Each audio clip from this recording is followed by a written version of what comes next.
So the beauty of this event, and Bob kind of gave you this charge this morning, this order, he said, is to have fun. And the beauty in having fun is that your mind is open and it absorbs information in a way that it otherwise does not. So we want to open those doors. Hopefully you've been able to do that over the course of the day so far. And now we're going to take advantage of the fact that those doors are wide open. And by having some fun, we are going to embark on a very serious exercise. And I mean this quite sincerely. This is probably one of the most important things you can learn to do for organizational creativity and problem solving. And it is something that I have done with literally hundreds of organizations over the course of the time that I've been doing this. But it's a methodology that actually goes back to the 1920s, believe it or not. And it's an approach to problem solving that I think you will find interesting, intriguing, a little bit challenging, but most of all, you'll find it incredibly effective, even given the very sort of constrained time frame that we're going to use to do this. So Bob said, he used the terms igniting, stimulating, creative ideas. How do you ignite and how do you stimulate ideas? How does that happen? We have this sort of Edisonian view of great ideas popping into someone's head fully formed, and they don't. My opinion is, in observing this, is that they don't happen that way. Ideas simmer. They simmer for a long period of time. Sometimes they take decades to surface. And they usually require the facilitation of a lot of people. There are many fathers, many mothers to these great ideas that we parent. And it's difficult to look at one person anymore and say it was his or her idea. So the critical skill that we have to develop is problem solving as teams. And you might say, well, I do that all the time, Tom. I do that every day. We have meetings, we have collaborative sessions, and I understand. But there's something in those sessions that I know is working against you, and that's what I want to point out, is what's working against you and how can you better optimize that experience and come up with better results. This will be very mechanical, but I think, in addition to being quite entertaining, it will also be enormously effective, but you have to use it. The bottom line is that you can disrupt once and maybe get some results, but disruption is something that you have to create a pattern out of. You have to do it regularly, frequently. And at the end of the day, you've got to be able to land the damn idea. It's not enough to come up with ideas. You have to land the idea. You have to say, this is the one that we're going to invest in. And the process of breaking down the idea, generating ideas around it, selecting the best ones and putting that right one in place is the process I want to expose you to today. And I'm going to do it through a method called scenario-based planning. How many of you have done scenario-based planning of one form or another? Just so I have a sense for a few of you, not many, okay. Scenario-based planning is a process by which you take a problem, you break it down to its components, you decide how you could reconstruct those components in such a way that you create a scenario, a possible future, and then how you address that future, that challenge or that opportunity. It sounds easy, but it's actually fraught with a lot of complexity and a lot of politically charged complexity, especially when you're working in teams. Any private pilots in the room? A few of you? So those of you who do fly private, I would imagine that if I asked you to describe the first time you soloed, the first time you flew by yourself in a plane, it would not be too difficult to remember those moments of sheer ecstasy and terror. Am I right? For those of you that have. I was, I think, 19 or 20 when I soloed for the first time. And it's such an experience. You're ready. I mean, you have all the information you need and the education you need to do this, which, by the way, is all of 12 hours.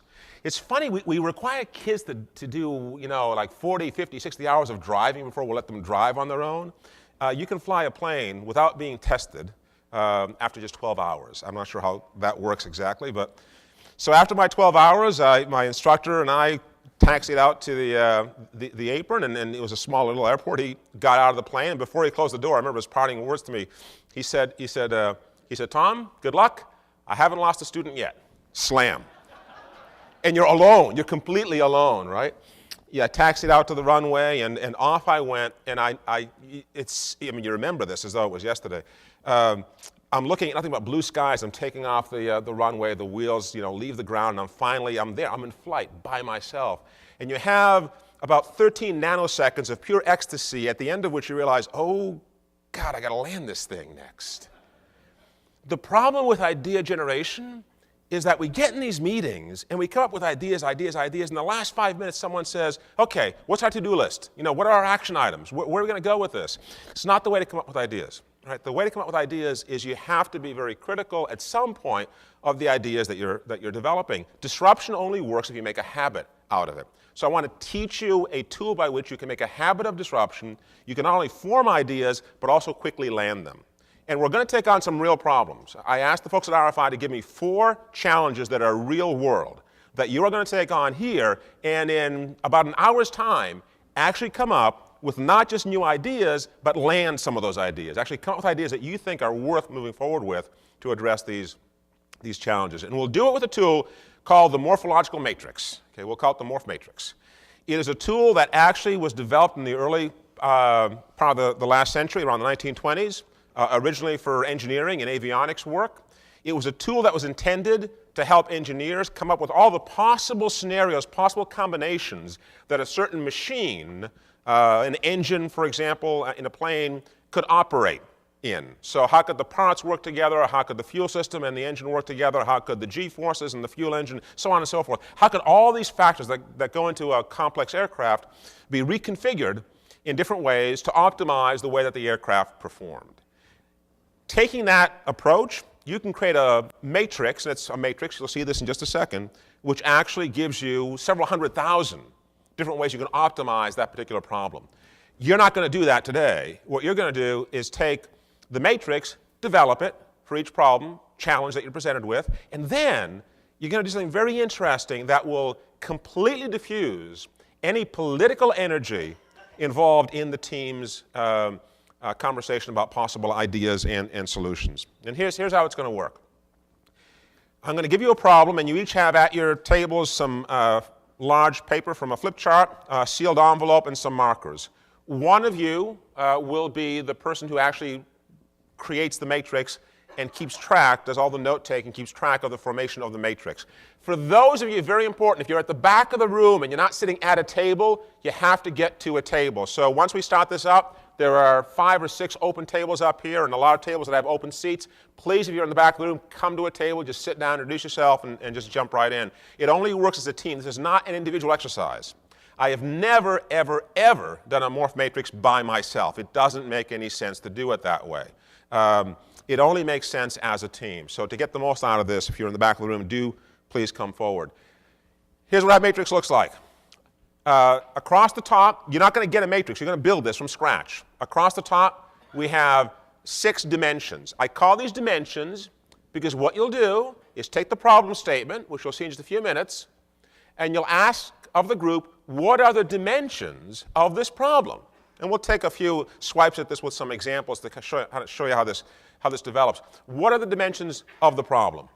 A dimension could be anything. It could be a demographic dimension. I'll give you some examples here, but I'll leave that to you to decide what the dimensions are. Once you've built the dimensions out, then you'll build out all of the attributes. An attribute is a way that the dimension can manifest itself. So if my problem is that I've got a 4-color big pen and it's not selling very well, and I want to understand why it's not selling, well, I guess one dimension might be sales, another might be the age of the person using the pen, another might be the color of the pen. These are dimensions. Color could have different attributes.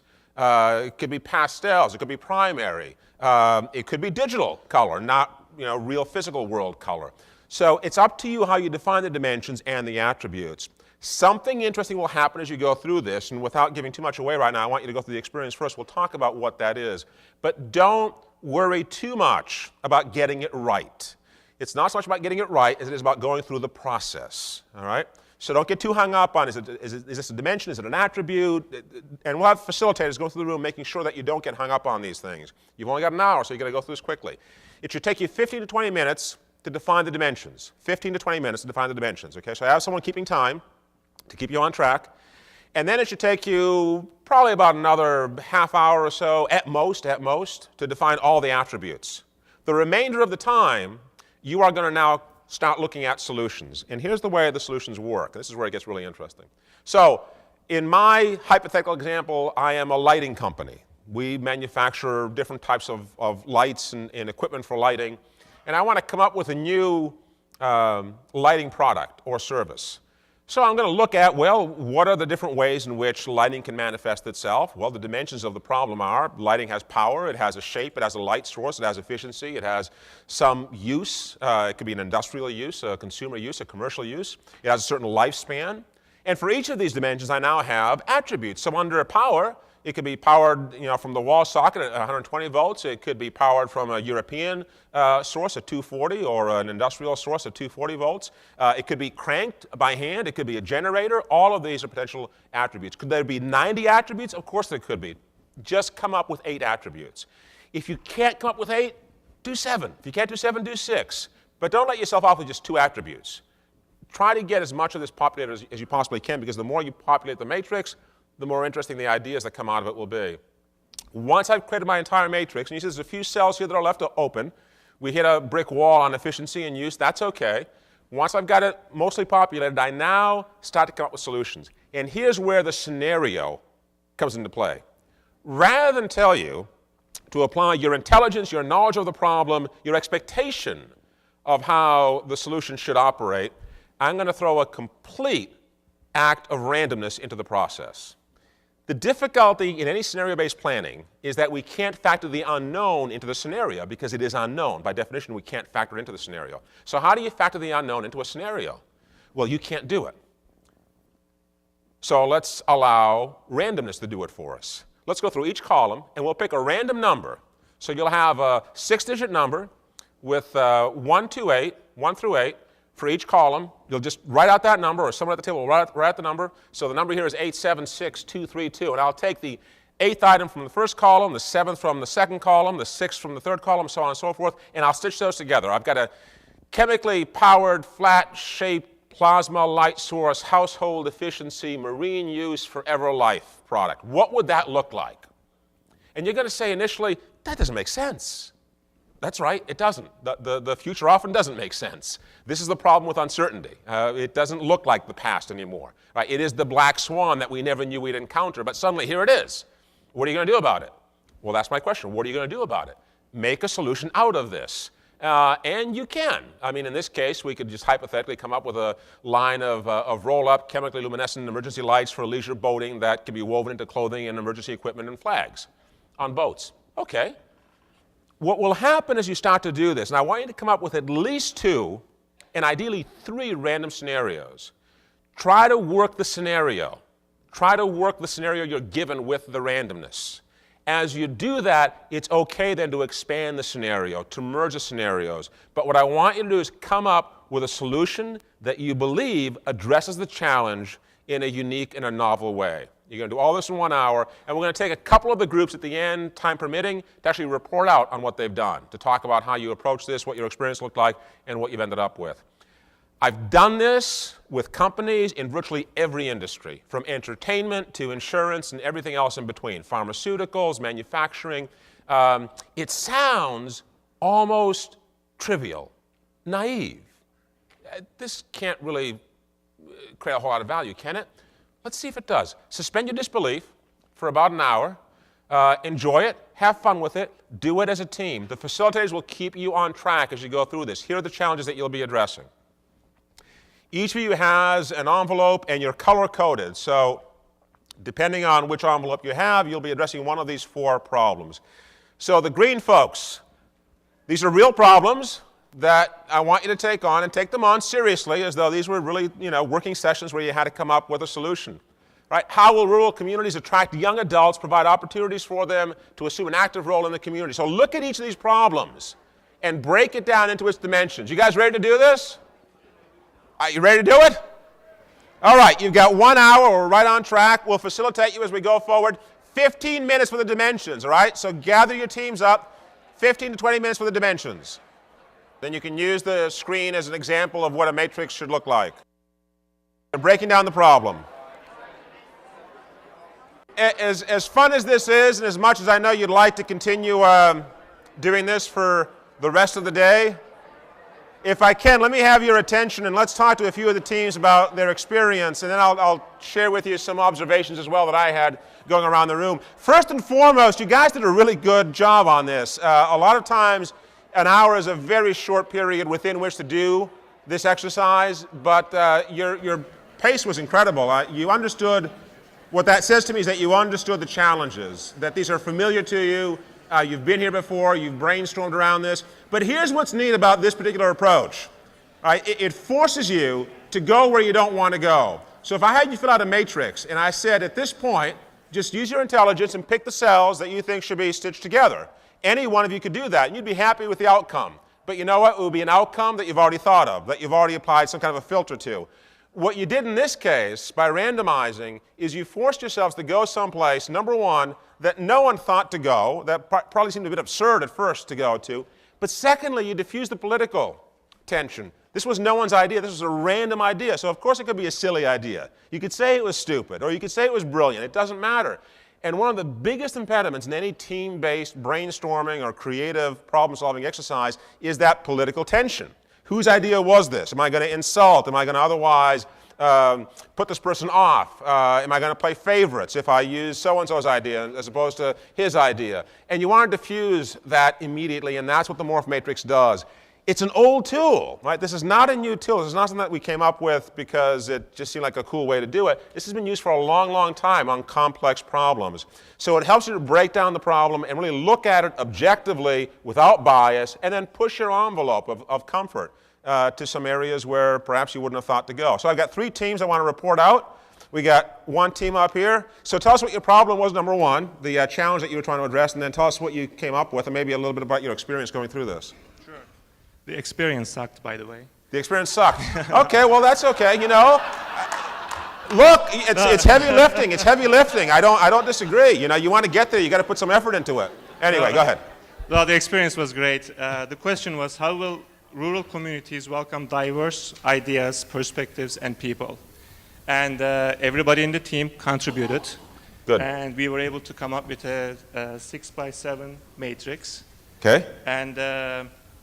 And here is the solution that we came up with to the problem. Acceptance to failure allows communities to be entrepreneurial, thus create wealth, giving them the infrastructure like community foundations or nonprofits to fund scholarships on higher education. Nice, nice. So, were you comfortable with that as a viable solution? Yeah? Good, good, excellent. What about the experience, other than it sucking initially? Yeah. After it stopped sucking, what was it like? No, the experience was great. It was initially hard to come up with the dimensions. Yeah. You know, how do you really define the Right. attributes, and how do you really define the dimensions?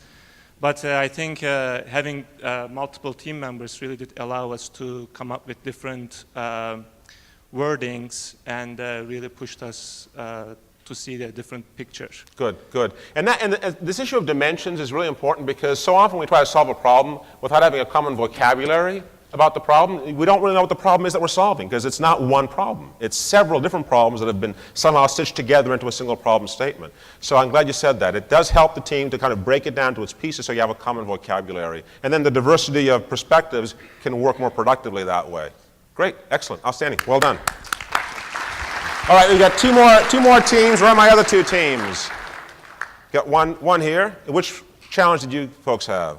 We have the green one. Okay, let me ask you to just read off the challenge and then tell us a bit about your solution. How will rural communities attract young adults and provide opportunities for them to assume an active role in the community? And when we had gone through this matrix, we came up with our first solution was built on rich heritage that's kept alive by multi-generational community with forward-thinking workforce development, supporting strong public safety and teachers with access to local regional health care. But as we went through the 3 different portions of this, the 3 different things, we found that there were similarities in the 3 groups that we could bind together. The first one was being heritage, the second being a foundation, including infrastructure, healthcare, access, housing, and room to grow. And then the third group really were a lot of lifestyle things that just kind of naturally came together. So I think that if we combine the heritage, the foundation, and the lifestyle, that it was amazing that we would not have done that had we not done this exercise. So for you folks going through it, where were some of the stumbling blocks that you hit and some of the sort of aha moments as well, perhaps?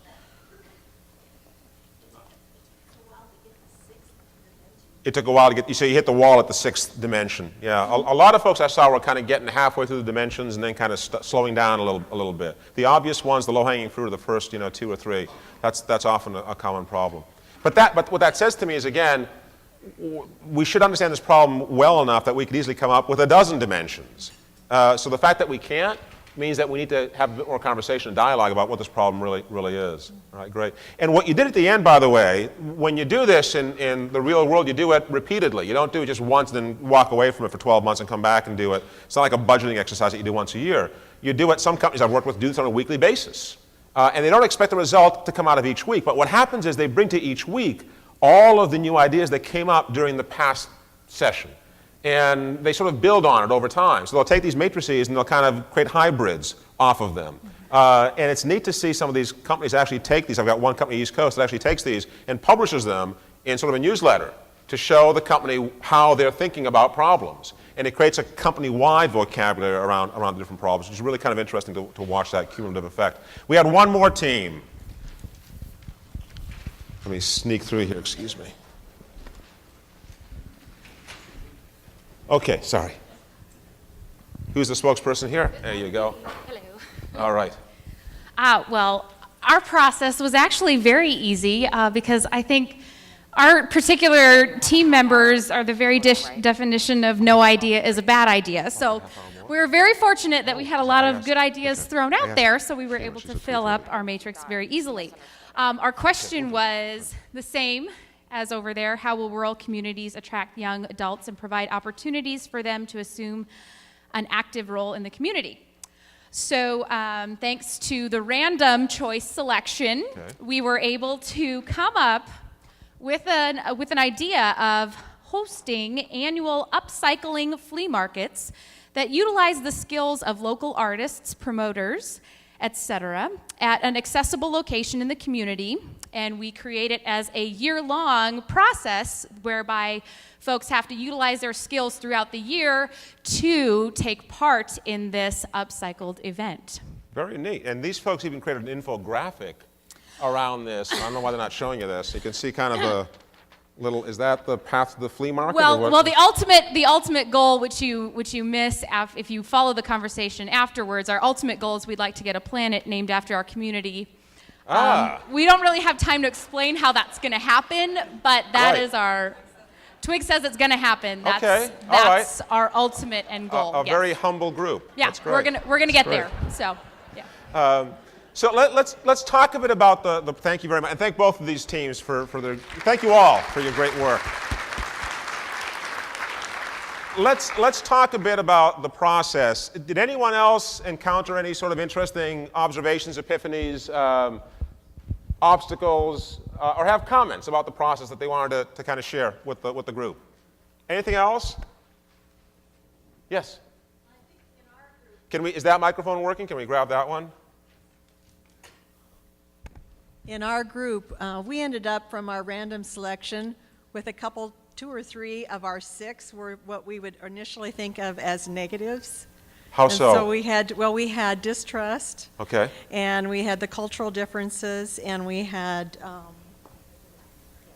focused on the past, just by random. Yeah. And so it was difficult for us to kind of overcome those Right. negatives and turn them into a positive, but we did as a Well, group. see, so that's an interesting observation because a lot of times when you do scenario-based planning, you tend to sugarcoat things or put a positive spin on them because you want the outcome to work in your favor. So when suddenly you're thrown a curveball like that and you have to work through the negative aspect of the challenge and the potential solution, it kind of forces you to think that. You can't set it aside. You have to think through it. You have to do something about it. That's a great point.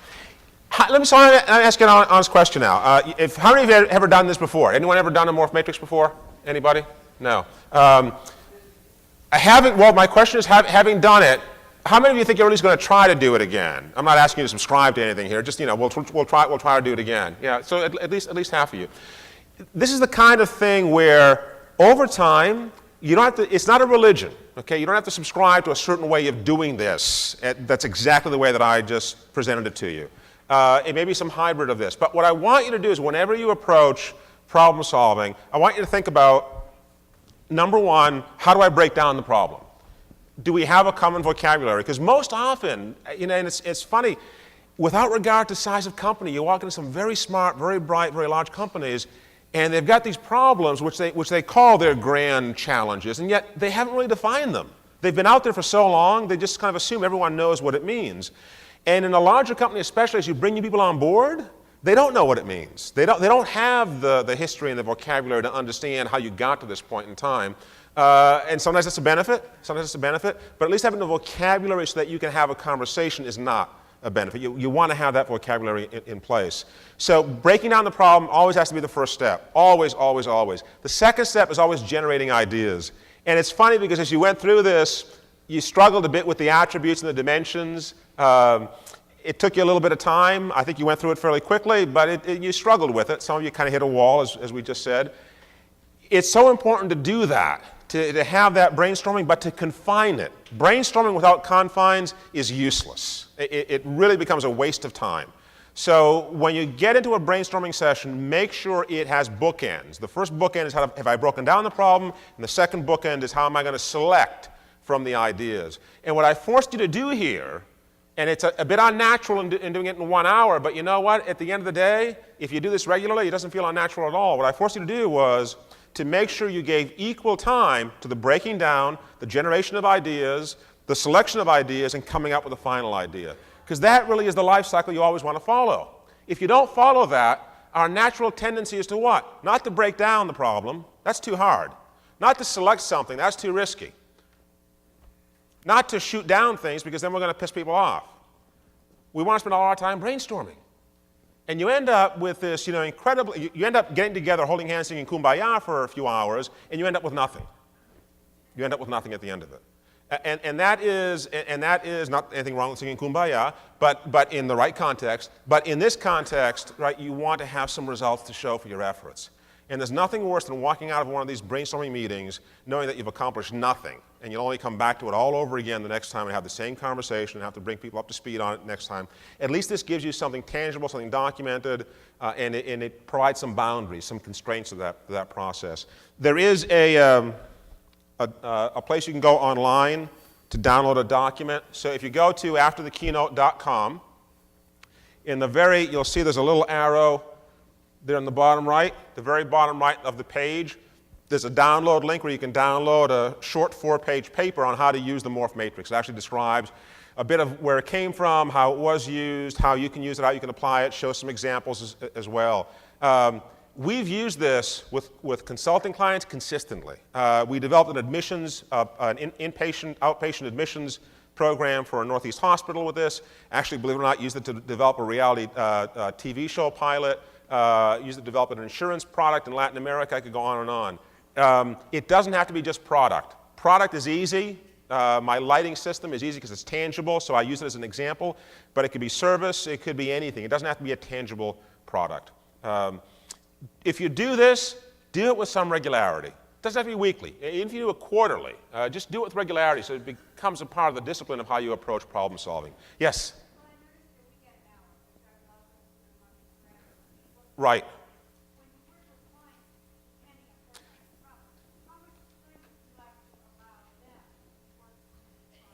If we're addressing one challenge or one problem, you're usually looking at a day-long exercise, at least a day-long exercise. It can go into multiple days. However, you don't want it to go into. It's not a week-long process because actually it gets pretty tedious. You can tell. Even the 1 hour was pretty intense, wasn't it? I mean, you feel a bit exhausted right now, probably, or a little bit exhausted from it. So this can take a lot out of you. So you try to keep it to a day. If you do a second day, the second day is really spent on trying to decide what the action plan will be. How do we put this solution into place? What are the resources we'll need, the investment we'll need, the sponsors we'll need to actually put this into place?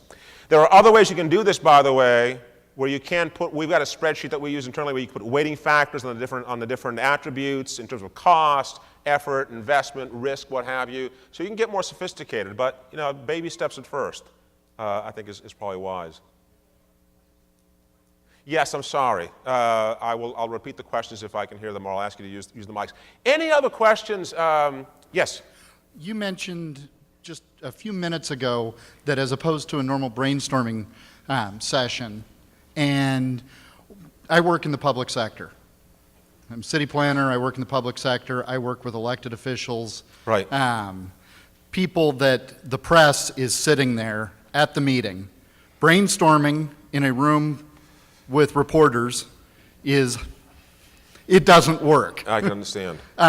It doesn't work at all. But this, I can see real aspects to taking this where it allows that to occur, but it doesn't assign those ideas. Exactly. And Exactly. you can take it that next step that things may not get reported, because I guarantee you that the worst idea that you come up with is the one that's going to be in the headline. Right, right. And you couldn't get past that until somebody said it.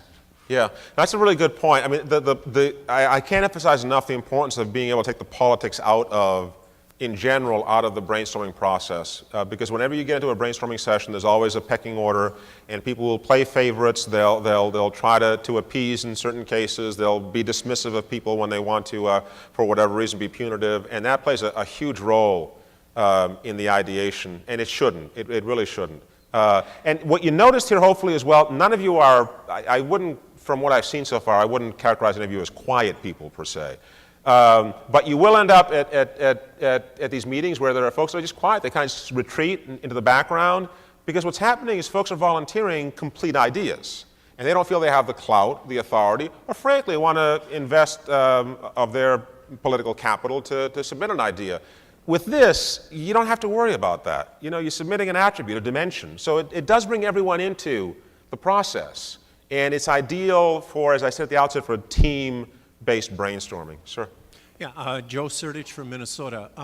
I like the process, the brainstorming especially, and I was just wondering, have you ever tried, or do you suggest or promote, because you mentioned hitting a wall when you're coming up with attributes, to intentionally come up with one that's contradictory, like on number 5 or 6, to shift it so that you can more easily get to at least 8? Is that a technique, or is there a problem with that? Is that a good idea? There's no problem with that. In fact, what I've seen is I've seen that naturally occur. I've had sessions, when you do consultative, not educational sessions on this, I've had many sessions where I've seen people get extraordinarily, let's just say, passionate about a particular dimension or attribute or solution. Very passionate, in some cases where you almost had to diffuse the situation. So it almost naturally begins to occur. You know, if you have a large enough group, it almost naturally tends to occur. If not, what you're asking is, can I just put it in there to sort of, stimulate our thinking? Absolutely. There are all kinds of ways that you can sort of, jumpstart that creative process. There's some of these techniques are trivial, and it depends on the company and sort of what they have an appetite for. With one organization, I know they like triggering. Triggering is a mechanism where you come up with an acronym, and the acronym represents different ways that you're going to look at a problem. So one acronym could be, let's say, N for negate, I for invert, R for reconfigure. So we're going to NIR this process. And what that meant was, when we get to a point where we hit the wall, we're going to first look at this situation and negate it, turn it upside down, turn it on its head, so to speak. Or we're going to invert it, or we're going to reconfigure the components so that we can just stimulate the thinking. So there's all kinds of ways you can through triggering and through other mechanisms, get folks to think a little more broadly about a particular problem. So there's nothing wrong with instigating some of that process. That's certainly possible. Absolutely. Sometimes it kind of naturally happens. It just naturally happens. Other questions about this process or anything else that we've talked about? So I really hope you apply this in some form in your organization, and I hope if you do, that you do it with some regularity, so it becomes more habit than the exception to the norm. It's been a great pleasure working with you. I mean, what you're doing is so important, and I think so globally applicable, and in many ways you really are building a very important and large piece of the future, not just for the United States, but I think for the world. So I applaud you for those efforts. I hope you have a great event, and thank you for allowing me to be a small part of it. Thank you.